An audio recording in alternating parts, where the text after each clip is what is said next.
Sənin, bax, Tacir müəllim, sənin dostluq elədiyin gündə toya düşdüyün müğənnilərin 99%-dən həm təsirlidir, Bəli. həm Yaxşı, mən gəlmişəm, Əminə burada yoxdur, onun adı çəkilir, mən burada Niyə yalandan... sən də o gün yox idi burada? Manaf Ağayev səndən danışırdı. Mən nəsə deyirəm. Bir deyək, qardaş, deyən... Heç mən yanaşdırmıram ki, Tacir müəllim kimi sənətkar adam bu şeylərə baş qoysun.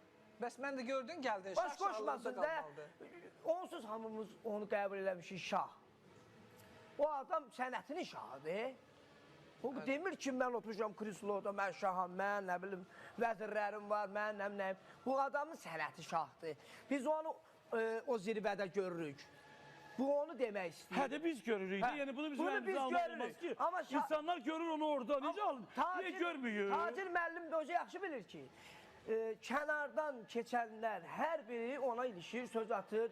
Ona görə həzm eləmirlər də, həzm eləmirlər axı. Bəs ona görə deyirəm, baş qoşma giran, öz sənətin... Yox, elə iş orasındadır ki, Yorursan özünü. Yox, iş orasındadır ki,